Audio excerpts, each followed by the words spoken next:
All right, hello everyone, and welcome to the Space Engineering Declaration Week informational session.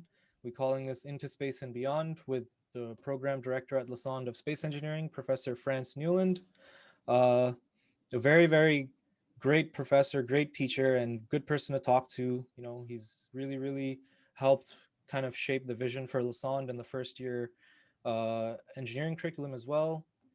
He's worked on both the engineering course side and the technical science courses side. So he's really an all around educator at this school. Uh, your main hosts today will be myself and Yanshin, who is the space engineering program rep. Uh, Okay. And just to give you a little rundown of how we'll kind of run the schedule, at first, we'll ask Professor Frans Newland some important questions that have been submitted to us and other FAQs we've come up with, just to get any misconceptions out of the way and kind of open up the room and get to know each other. After this, we will uh, basically open the floor and ask you raise your hands and or type in the chat, unmute the mic, whatever you want to do. It's a small room. We're all here informally as friends and peers. So just open your mic, feel free to come on the camera and say hi and just have a chat. After this, we'll turn off the recording and then you can ask a question if you feel uncomfortable to ask it on the recording, which is totally fine. I'm like that too sometimes in certain classes. But yeah, I guess we'll get started and I'll ask Yanshin to get going, ask his favorite, most important question that I think he would want everybody to know right in the beginning. right. So I know a lot of you, me included, in first year, that coming to this program it's called space engineering. Well, it's great. It sounds awesome, but what exactly is it? Right? Like people think it's a cool thing to do to be to do something space related, but then also don't have too much of an idea of what's going on.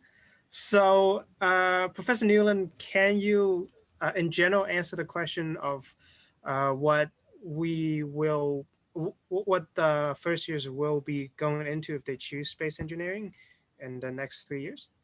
Great question. Thanks for that, Yanshin, and thanks for all of you to inviting me and to the opportunity to talk to you. So space engineering is two things really. It's multidisciplinary engineering where we have to think about how to get everything that you need to make a spacecraft work in that small thing that is the spacecraft. So it has some mechanical components, some electrical components, some software components, some navigation components, some science aspects for the payload.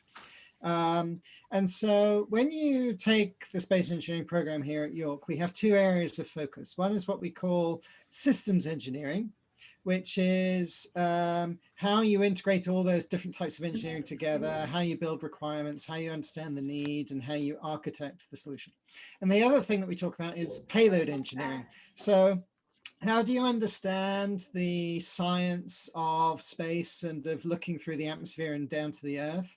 And how do you engineer an instrument that can do all that, look at that? Okay, so those are really the two core things to the space engineering program.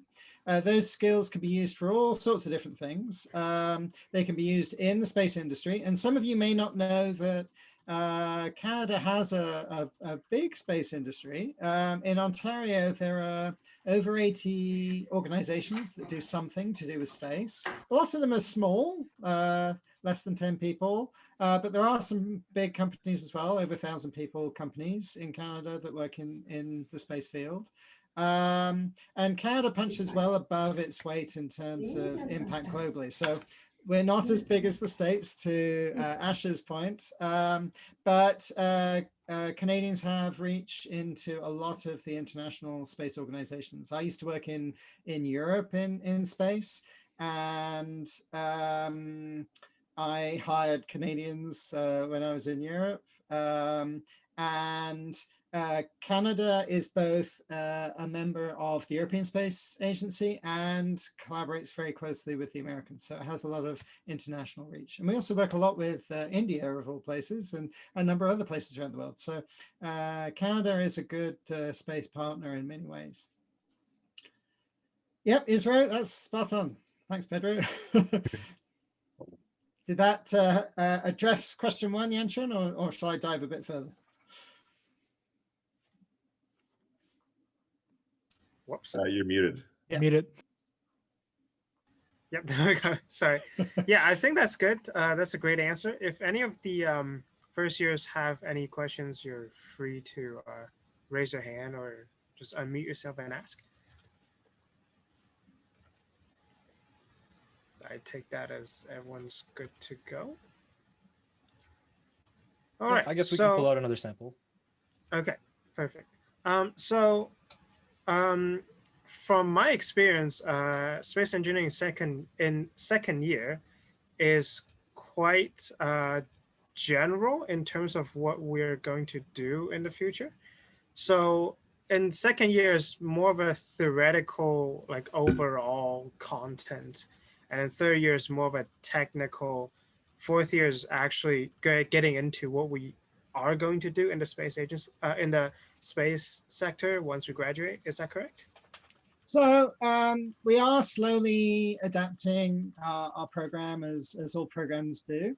And so in your second year this year in space engineering, there are two courses that are really core to the space engineering program. We also have courses that relate to things like the physics and the mechanics and so on and so forth. But we have a course called Space Systems Engineering, 2361, which we do in collaboration with the fourth years. So it's the second year is doing the systems engineering, the fourth year is doing mission engineering in the same class space. So as a second year, you get to meet the fourth year space engineers and understand where they're going with what they've studied over the arc of their program. They're responsible, the fourth year students are responsible for mission design that is taken up over the course.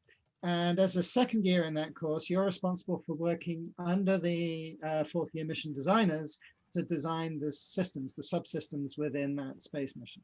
So that's the first opportunity to dive into space systems engineering. The other course in the second year is a course that we ran for the first time last year on computation and algorithms for space and geomatics. So it's with our colleagues in geomatics engineering, and it's thinking about two areas of software work that are relevant to space. So one of them is thinking about algorithms for image processing. So a lot of space payloads look at remote sensing of the Earth or the atmosphere or space. And so you get the opportunity to play around with that. And the other area that we do in that course is we play around with, oops, I need to change my background, but I've got a Raspberry Pi there, which you can't quite see. With a Raspberry Pi camera, we've got a few sensors and actuators, little attitude sensors and servo motors that you get to program. Currently it's in C++. We're potentially moving to Python, but you get the opportunity to learn how sensors and actuators work, which would be very similar to what you'd be doing in a space mission design. So those are the two programs, courses in the second year. Going into the third year, you get to do things like physics of the space environment, which really helps you explore what the space environment's like to design for, to build for, and things like how stars evolve and what the atmosphere is like. So the science of space and the science of how that impacts space hardware, space design. And you also get to do courses around communications, and so build up some of the subsystem knowledge and control. And then in the fourth year, that's where you get into play around with payload design, space hardware, where you get to do some labs looking at vibration and thermal vacuum, things like that. And You have the space mission design, which is the bookend with the space systems design the second year. You'll then be in your fourth year driving the mission and recognizing how far you've come when you talk to the second years who you're working with. And then obviously in Capstone, we have a number of projects that come up in Capstone that actually involve a space component. This year we've got 2 projects, one looking at design of electronics boards for York's second CubeSat mission. Behind me is the first one. The second CubeSat mission is coming up.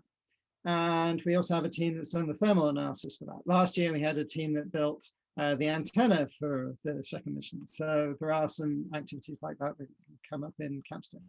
Those are the core space courses within space engineering. But as I said, we also have a lot of courses from our colleagues in mechanical engineering around mechanisms and control and things like that. We have courses from our colleagues in EECS around software elements. We have courses from our colleagues in physics around remote sensing and electronics and aspects like that. We have maths courses because the mathematical content is obviously relevant.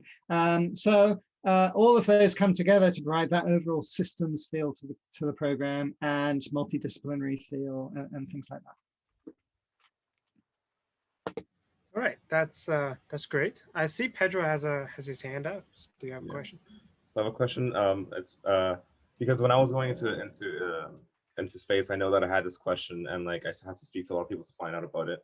But like for me personally, I'm really interested in like the rocket science and like all the parts of a rocket, right? But some people might be more interested in the rocket engine or the satellite or the payload or the actual design of the rocket or all of it, right? So but people are presented with the option of going to mechanical or space or electrical or whatnot.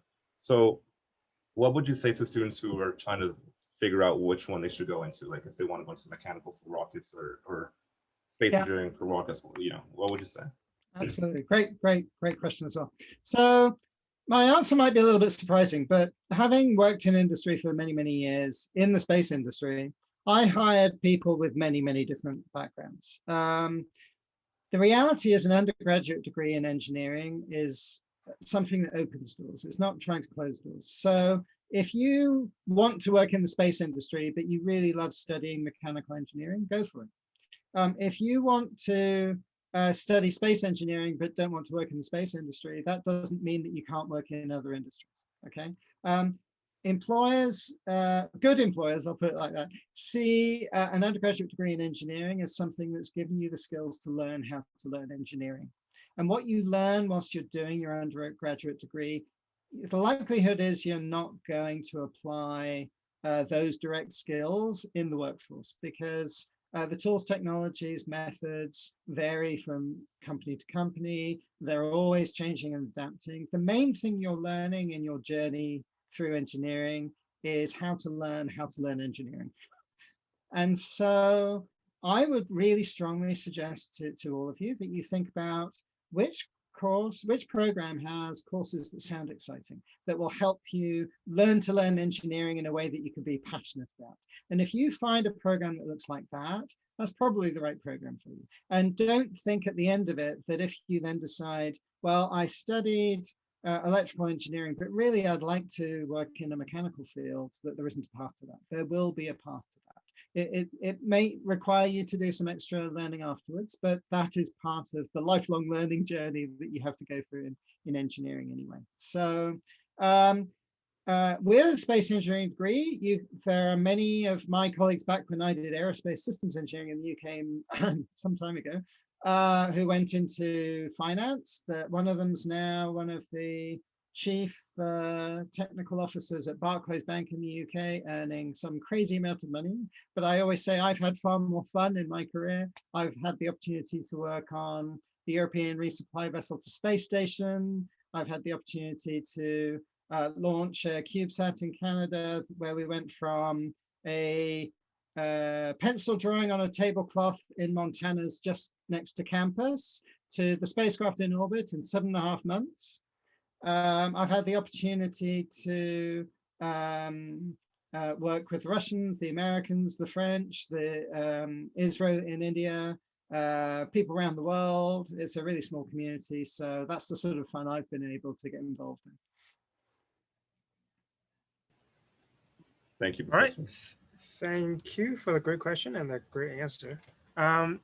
Relating to that, on the on topic of the industry, as you previously said, the in Canada we actually have a fairly sizable space industry, and for the first years that their co-op sessions are going to be coming up within a year or so. So, do you have any advice or suggestions of which company they should be looking out for when they send their resumes?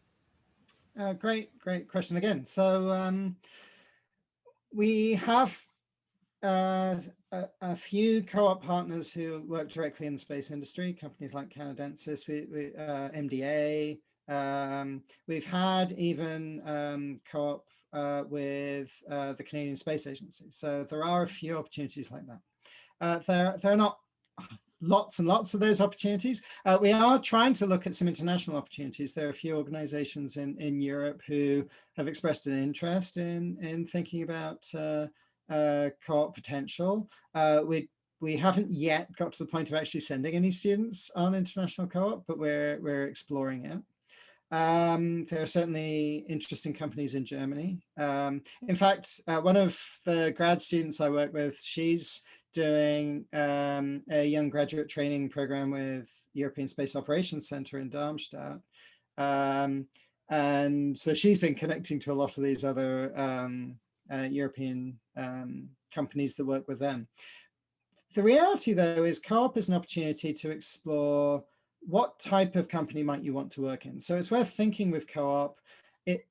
A way to think about co-op is, do I want to work in a big company or a small company? Is it an opportunity to explore what it's like to be in a big company or a small company and the differences? Because that helps when you come to actually work for a company. You've got a feel for which you would be more comfortable in.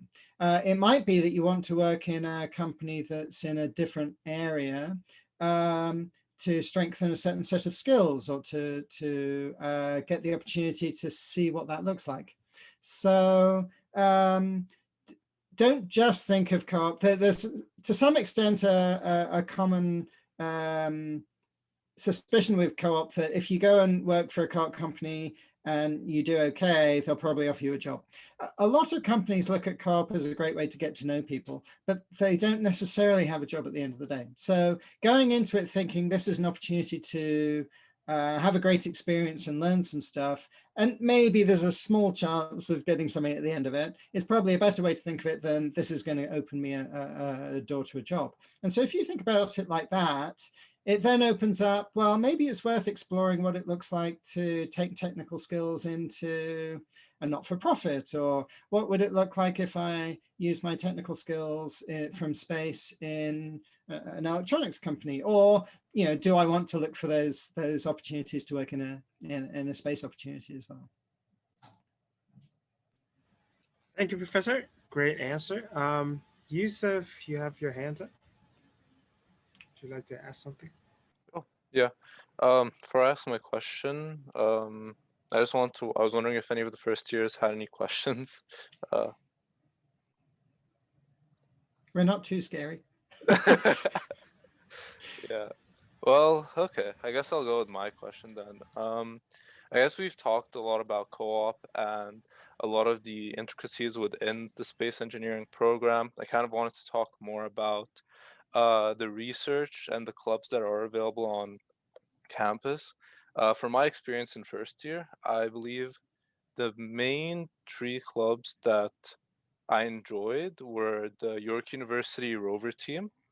There was another club, the Rocket team. I think it's fairly new though. It's the Arbalest team. They're going for a competition.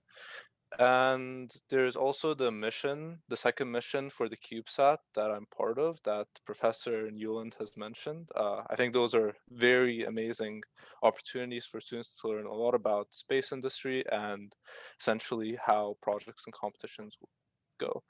I guess my question would also be in regards to the research that's done, because I when I went to my first year, I visited a couple of professors because I wanted to see what kind of research was being done.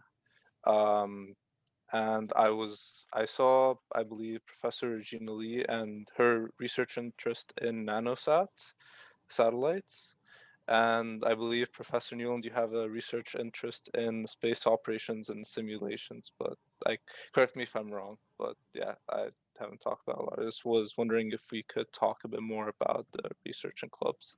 Yeah, absolutely. So on the club side, yes, those 3 clubs are really important. And just to differentiate, there are actually 2 satellite groups. There's the Essence CubeSat team, which is spacecraft 2, and there's the LastSat team, who are building another spacecraft that's sort of on a slightly longer path just because of the time it takes. They've got Essence is being supported by the Canadian Space Agency. It's a pan-Canadian multi-mission, so every province is building a CubeSat.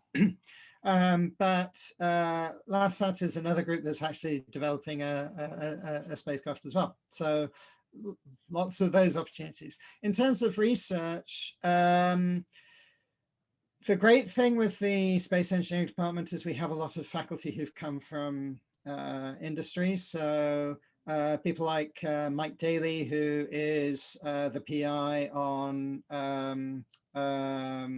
the Bennu asteroid mission, collecting that incredible data that some of you may have seen. There was an issue of Nature that came out with some of the data visualization on that recently. Fascinating work. He often takes on research undergrad students in the Lyra type placements or the ASRA type placements, which are worth thinking about keeping an eye on. As you say, Regina, she has all sorts of different technologies related to CubeSats, whether it's one of her grad students was working on a new coating for solar panels similar to moth eyes that actually can reflect light down onto the surface of the panel that can hopefully improve the efficiency of solar panels. She's got other research looking at other subsystems for spacecraft and single board computers for spacecraft. George Zhu in mechanical engineering is a close friend to Essie as well. He's the principal investigator on the Essence mission and the Descent mission with interests in, so for Descent, we're actually testing what's called an electrodynamic tether. It's a 4 millimeter wide, 100 meter long metal tape tether. And the tape tether will collect electrons from the background plasma when the spacecraft's in orbit and the tether's deployed. And it will then eject those electrons that are collected back into the plasma using a thing called a spinteray. It's like a lot of little needles and a mesh, and the electrons shoot down the needles through the mesh and back into space. So we collect electrons here, we shoot them out into space there. That creates a current, that creates electrodynamic force, which pulls the spacecraft into the atmosphere. So that is basically a deorbit technology. The Essence mission is where our grad students are actually playing the role of the professors, and the undergrads are playing the role of the systems engineers and the subsystem engineers, designing, developing, and implementing this mission. And we're hoping to get outreach to grade 12 and younger students from that to sort of propagate this approach. So we also have Ryan Orsulik. He's in our space engineering faculty, looking at some interesting mechanisms and material design, shape memory alloys and robotics and things like that.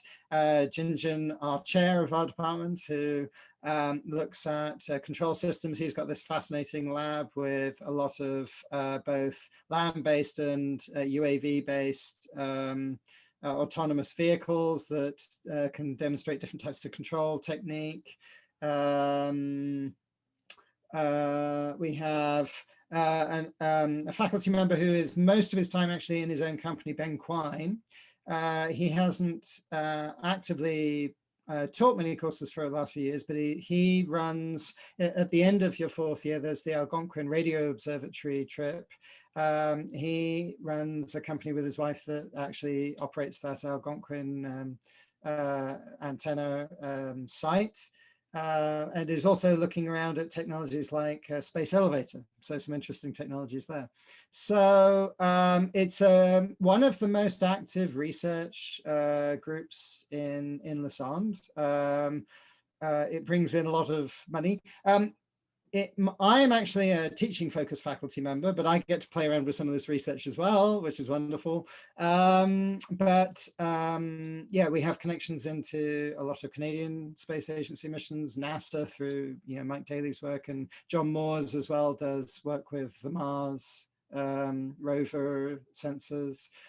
So a number of different exciting research activities that the faculty are really interested to bring to the students. Thank you for the great reply. I want to add something about the research. So if you're interested, this is for everyone, not only for first year, but everyone else. If you're interested in the research, go check out the professors, go check out their publishings.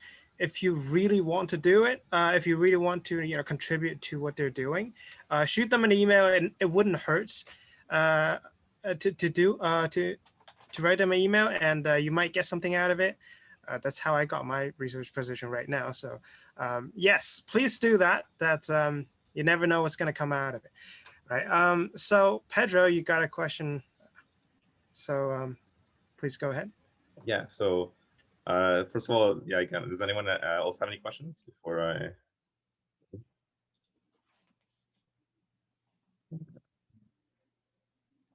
Okay. So basically, my question is. As a space engineering student, sometimes you think about as a student in any program, right? You always want to think about sometimes what will happen after you graduate, or what possibilities or opportunities there will be after, right? And so now with the Canadian government announcing that it wants to be a launch country, and SpaceX doing all the things, the strides that they're doing. You have Rocket Lab in New Zealand, and COPSUB in Denmark, and all these other companies starting up now around the world. So what would you say? What's kind of your take or your opinion on what can come out of taking space engineering and graduating that degree, and what opportunities might there be in the future? Okay, another great question. Thank you, Phil. So I'll start by focusing on the space industry itself, and then I'll talk about the broader potential. Again, I re-emphasize that the undergraduate engineering journey is a journey of opening those doors. So in all engineering programs, you'll get to those days where you think, oh gosh, I've got too many labs, I've got lots of work to do, it's painful. But if you're doing courses and in a program that you're excited about, it'll get you through those oh gosh days and get onto the fun days when things are going really well. So yeah, I think we're living an exciting time in the space industry right now. Obviously, we're moving into an age where the potential for commercial space has exploded. So we've had commercial use of geostationary orbits with telecommunications for many, many years, but we're now seeing many more commercial applications for launch providers, for human space flight, for space missions in all different domains. And for a country like Canada, this opens a couple of unique possibilities. One is the fact that we're thinking about going into this on this journey of launch vehicles again. Canada has a long history with that, back to the Black Brant in the 60s. But the potential to now come back and be a launch provider is really interesting. And we have actually got some of the fourth year students that were mentioned earlier on who are active in the Rocket Club worked with us to develop a propulsion course. We're not currently offering it, but we've taken it to curriculum committees for review. Too late for the students who worked with us to come up with it, but we are hoping that that will be something that we'll be offering in coming years. We're working with, again, our colleagues in mechanical engineering to get that approved.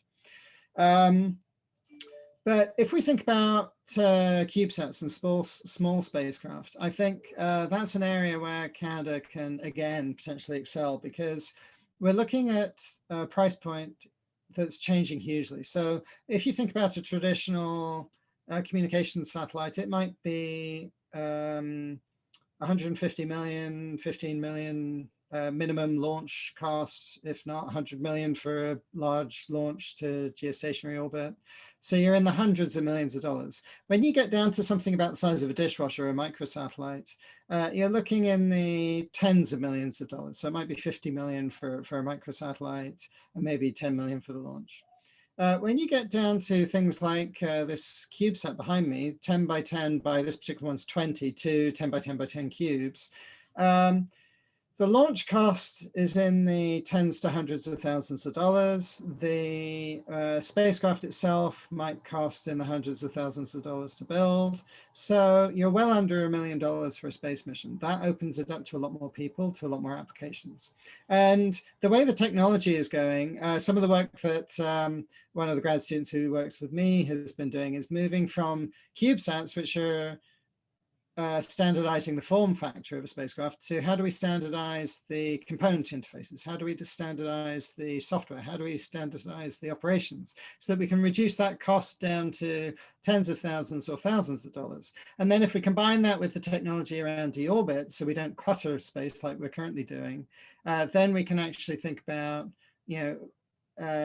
democratizing space for all people and making it much more accessible. And I think Canada is fairly well poised to do that. So I think that's a huge potential place for growth. And one of the things that we're playing with in our space engineering department is this summer we're going to pilot a possible future way of doing engineering education. So we're going to pay some volunteers, a few volunteers from each year and some grade 12 students, to do a 12-week intensive, collaborative, working together to design a space mission. And the program that might come out of this might look like, let's throw out all your courses and let's take 4 years and design, build, test, and launch and operate a spacecraft every 4 years. So every 4th year, we would launch a spacecraft and operate it. And if you come into the program in the first year of that sequence, you'll go design, build, test, launch, operate. If you come in the 3rd year, in your first year of that program, you'll be launching. In your 2nd year, you'll be operating. In your 3rd year, you'll be designing the next mission. In the 4th year, you'll be doing the detailed design. So that's the type of evolution we're thinking about. And we're focusing on those small spacecraft because we see that as a potential for the future. And then if we take into account Canada's potential for having that launch capability, I think that really would be an enabler for future directions. So if you're interested in entrepreneurship, people historically have gone, you can't do that in space. But we're now in a position where, yes, there is that potential. But then we also have people who are working in lots of the fascinating science, telemedicine, robotics. Canada's a leader in those areas. We also build things like the Fine Guidance Sensor for the James Webb Space Telescope, this giant football field size telescope thing. The core pointing element of that is built in Ottawa in a Canadian company. So yeah, we punch well above our weight as a country in space for sure. Thank you so much. That's great to hear. Thank you. I see Sean has a question. So are there good opportunities for Mech-Eng students to get into space-related research co-ops? So within the research labs in SE faculty often look to support SE students first, but not uniquely. And also, as I say, we have our friendly cooperation with George Zhu from Mechanical Engineering. So he is leading the Descent CubeSat mission. We have grad students from Earth and Space Science and Engineering who work with George in mechanical engineering. I am a co-investigator on Descent, so there is good collaboration between our two departments. So there are those possibilities. On the Essence mission, we have students from a number of different disciplinary areas working together to make sure that we can cover off the mechanical design, thermal design, electrical design, software design, attitude control. All of that needs covering off. All right, sounds awesome. Just one last very quick question. How would the BEST certificate complement with the space engineering degree? That's a great conversation as well. So as I was saying, I think we're on the cusp of this real potential for entrepreneurial endeavors in space. And if you look at there are companies who are making use of payloads on space station, Canadian companies that make use of those payloads to do high quality, high definition video of cities and so on. You can think about, so I think we're at a point where if you're interested in thinking about the business case for these new space technologies, if you're interested in looking at the societal social impact of space technologies, which BEST is often seen as focused on business and entrepreneurship, but there is also an aspect of that which is thinking about societal impact, social impact, sustainable impact. And so there's potential within something like that to take an idea and run with it. Think about how to make use of it. So there's a group in Israel, I think, who've built CubeSat kits that are not designed with spaceflight in mind, but to train people on how to build spacecraft. That is using low-cost components that I've got scattered in my desk in front of me. So things like, you probably can't see because of my background, but I've got a battery pack, I've got a power regulator, I've got a GPS receiver, I've got some communications devices. I've got a very small transceiver, which is that size of a USB key. They've worked out how to put that together into a CubeSat kit and are selling it all around the world. It wouldn't take much to take something like that and actually make it space qualified. And that's something that a startup in BEST could absolutely imagine doing. But then thinking about the environmental footprint of that, thinking about the challenges of not repeating all the mistakes that we made on Earth with space and adding to the junk and so on and so forth would be a really interesting thing to play with. So I think there's lots of potential there for sure. Thank you for the answer. I think that's a very good route for anyone who want to participate or who want to go after entrepreneuring. And with around 15 minutes left in our session, I want to open the floor for everyone who have a question to answer. Of course, not free for all. You have to raise your hand. But raise your hand if you have any questions.